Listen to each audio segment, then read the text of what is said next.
আছে? বাংলাদেশ জামাত ইসলামী কি এই দেশে থাকবে?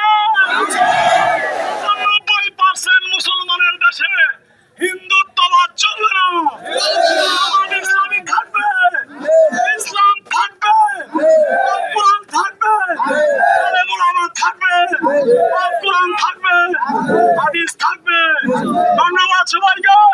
আমি পরিচয় করিয়ে দিব একটু আমাদের সর্বজন শ্রদ্ধেয় সাবেক দারমা মাদ্রাসার সম্মানিত প্রিন্সিপাল, বাংলাদেশ জামাত ইসলামীর শ্রদ্ধেয় রুকন, বর্মী ইউনিয়নের সংগ্রামী সাবেক আমির জনাব আব্দুল মতিন হুজুরকে।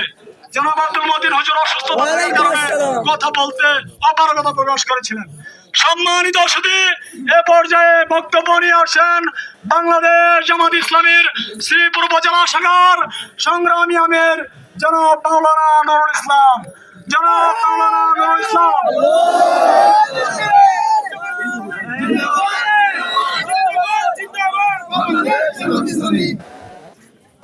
আসসালামু আলাইকুম ওয়া রাহমাতুল্লাহ। ইন্নাল হামদুলিল্লাহ ওয়াসসালাতু ওয়াসসালামু আলা রাসূলিল্লাহ। নাসরুম মিনাল্লাহি ওয়া ফাতহুন কারীম। সম্মানিত শ্রীপুরবাসী, বাংলাদেশ জামাত ইসলামী ইসলামী ছাত্র শিবিরের নেতৃবৃন্দ, সম্মানিত তৌহিদি জনতা, আমরা আমার বক্তব্য শুরুতেই আপনাদের সবাইকে নিয়ে খোলা আকাশের নিচে যে অত্যাচারের ভিতরে দিয়ে সর্বশেষ বাংলাদেশের শিক্ষিত সমাজ, ইউনিভার্সিটি, বিশ্ববিদ্যালয়, কলেজ সহ গোটা আন্দোলনের মাধ্যমে এই স্বৈরা শাসকের বিদায় নিতে বাধ্য হয়েছে।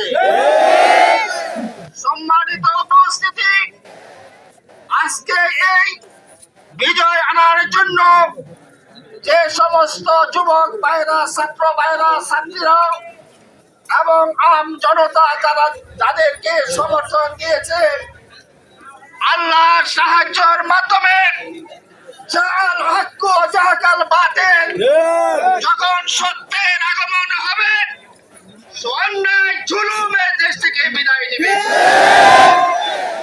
এই দেশে 70-95 জন মুসলমান এই দেশের বিশিষ্ট আলেমের দিনকে বিনা অপরাধে তারা এক এক করে শাহাদাত শহীদ করে দিয়েছে। সর্বশেষ বাংলাদেশের আন্তর্জাতিক খ্যাতি সম্পন্ন মুফাসসিরে কোরআন, যার কোরআনের বয়ানের মাধ্যমে বিধর্মীরা মুসলমান হয়েছে, এই শেখ হাসিনা স্বৈরাচারী শাসন, যার মাধ্যমে সর্বশেষ উনাকেও বাংলাদেশ থেকে বিদায় করে দিয়েছে। সম্মানিত উপস্থিতি, যে সমাজের, যে রাষ্ট্রে ইসলাম বিজয় করার জন্য যত রক্ত এই দেশে চলেছে, সেই বাংলাদেশের জমিন উর্বর হয়েছে। ইনশাআল্লাহ এই দেশে 95 জন মুসলমান থাকা সত্ত্বে এই দেশে একদিন ইসলামের বিজয় হবে ইনশাআল্লাহ।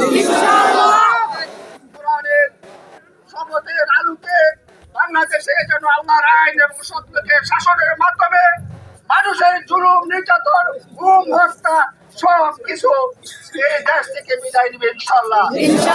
ধন্যবাদ দিয়ে সামনে যত কর্মসূচি আছে সকলে একত্রিতভাবে ঘোষণা দিয়ে এই দেশের সকল মানুষকে সুখী সুন্দরভাবে যেন জীবনযাপন করতে পারে, সেই তৌফিক কামনা করে আমার কথা শেষ করছি।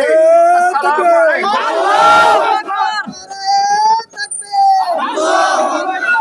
নারায়ে তাকবীর, আল্লাহু আকবার, আল্লাহু আকবার, নারায়ে তাকবীর। বাংলাদেশ জামাত ইসলামী জিন্দাবাদ, জিন্দাবাদ, জিন্দাবাদ।